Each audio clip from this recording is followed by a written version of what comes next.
Em nome do Pai, do Filho e do Espírito Santo. Amém. Palavra da salvação. O Evangelho diz que quem ouve a palavra de Deus e a coloca em prática é como um homem prudente que constrói a sua casa sobre a rocha. Cai a chuva, vem as enchentes, o vento sopra contra a casa, mas ela permanece de pé, porque foi construída sobre a rocha. Assim deve ser a nossa vida de fé, alimentados pela palavra de Deus. Mesmo que passemos por situações e circunstâncias adversas, nós permaneceremos de pé, porque somos alicerçados em Cristo, a palavra eterna do Pai que se faz carne e habita entre nós. Por isso, meu irmão e minha irmã, vamos juntos construir esta nossa casa sobre este alicerce que é a palavra de Deus. Procuremos sempre colocá-la em prática na nossa vida. Vamos escutar com atenção.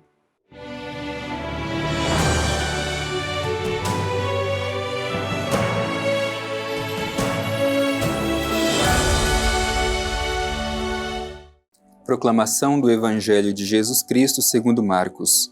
Glória a vós, Senhor. Ora, tendo ressuscitado, na madrugada do primeiro dia da semana, ele apareceu primeiro a Maria de Magdala, de quem havia expulsado 7 demônios. Ela foi anunciá-lo àqueles que haviam estado em companhia dele e que estavam aflitos e choravam. Eles, ouvindo que ele estava vivo e que fora visto por ela, não creram. Depois disso, ele se manifestou de outra forma a 2 deles, enquanto caminhavam para o campo. Eles foram anunciar aos restantes, mas nem nestes creram. Finalmente, ele se manifestou aos 11, quando estavam à mesa, e censurou-lhes a incredulidade e a dureza de coração, porque não haviam dado crédito aos que tinham visto ressuscitado. E disse-lhes: Ide por todo o mundo, proclamai o Evangelho a toda criatura. Palavra da salvação. Glória a vós, Senhor. Hoje, mais uma vez, nós somos confrontados com uma outra narrativa de aparição de Jesus ressuscitado. Nesse tempo da Páscoa, nós somos chamados a fazer também o nosso caminho pascal, abraçar a Jesus crucificado e ressuscitado pela fé, assim como aqueles, seus discípulos que inicialmente o acolheram pela fé. Hoje o Evangelho mostra de forma progressiva como que o ressuscitado vai ajudando as pessoas a reconhecê-lo e fazer a adesão de fé. O Evangelho começa dizendo que o ressuscitado de madrugada, o primeiro dia da semana, aparece primeiro a Maria Madalena. Sempre é importante recordar, as narrações da aparição do ressuscitado sempre se dão neste contexto, ou no amanhecer ou ao anoitecer, justamente para mostrar este contraste da luz e da escuridão. A escuridão pela falta de fé, pela incredulidade, mas ao mesmo tempo a luz como a aurora do Cristo ressuscitado, a luz que rompe com as trevas da morte, a vida que vence a morte. É neste contexto que, mais uma vez, Jesus aparece a Maria Madalena. Depois, um outro elemento que o Evangelho que nós temos escutado nos últimos dias tem insistido muito. Quem faz a experiência com o ressuscitado se torna necessariamente testemunha do ressuscitado.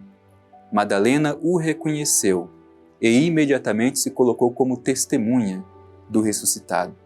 Foi ao encontro dos 11 que haviam convivido com Jesus para anunciar que ele estava vivo. Mas para mostrar que não foi fácil para a comunidade primitiva chegar à adesão de fé, o Evangelho diz que eles não creram no testemunho de Maria Madalena. Depois, o Evangelho diz que ele se manifestou mais uma vez a 2 dos seus discípulos que fizeram esta experiência do ressuscitado. E como sempre, aquele que experimenta o ressuscitado se coloca a caminho como testemunha. Também estes 2 discípulos que o Evangelho não diz o nome deles, voltaram e testemunharam o ressuscitado. Mas mesmo a estes dois tiveram dificuldade de dar crédito. Não acolheram o seu testemunho de que Cristo estava vivo. E pedagogicamente o evangelista vai mostrando que Jesus vai ampliando as possibilidades de fazer esta adesão de fé. Pela terceira vez, Jesus se manifesta. Agora se manifesta ao grupo dos discípulos como um todo, aos 11 que estavam reunidos, quando estavam à mesa. E quando Jesus ressuscitado aparece aos 11, é interessante o seu comportamento. A primeira coisa que Jesus faz quando aparece aos 11 que estão sentados à mesa é censurar-lhes. E por que Jesus os censura? Justamente por causa da incredulidade e da dureza de coração. Não acolheram o testemunho daqueles que antes haviam experimentado o encontro com o ressuscitado. Portanto, a incredulidade e a dureza de coração. São as mesmas atitudes e comportamentos que Jesus reprovam em nós hoje, a incredulidade e a dureza de coração. Se nós alimentarmos dentro de nós estes sentimentos e comportamentos, não poderemos chegar à verdadeira fé em Cristo ressuscitado.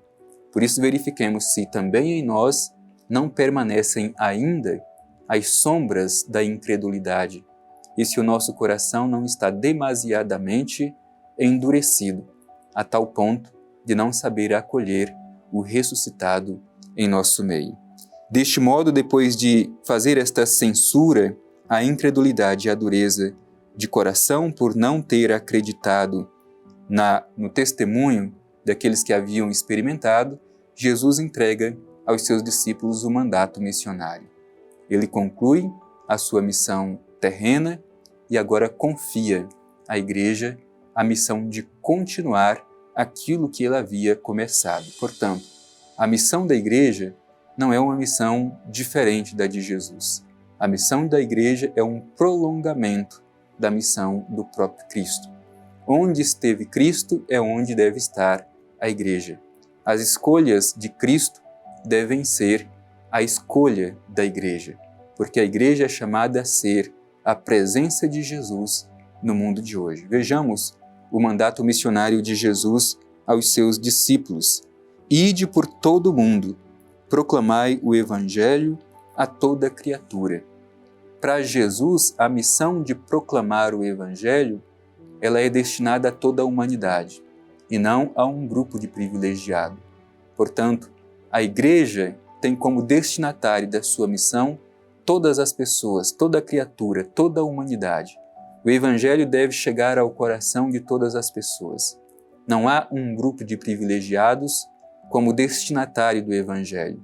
Conforme diz o mandato missionário, ele deve ser anunciado a todas as pessoas do mundo inteiro. Repito, ide por todo o mundo e proclamai o Evangelho a toda criatura. Ninguém pode ficar excluído do anúncio do Evangelho de nosso Senhor Jesus Cristo. Meu irmão e minha irmã, nós também fizemos esta experiência de encontro com o ressuscitado.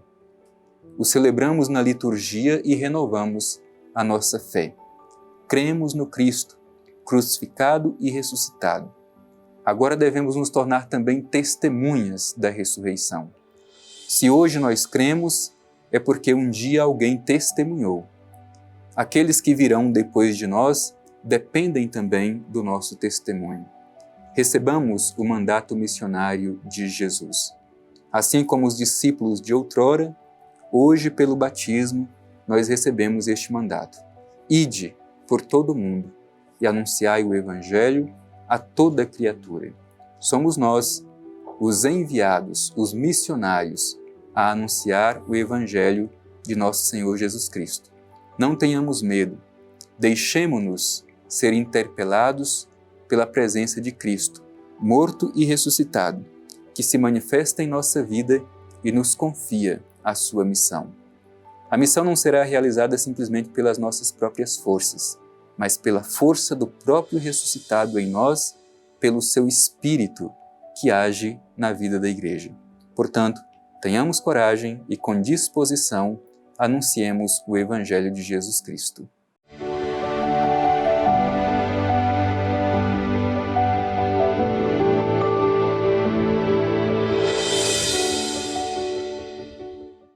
Como é bom aquecer o nosso coração, escutando a palavra de Deus, que nos anima, que nos faz erguer a cabeça e assumir a nossa missão.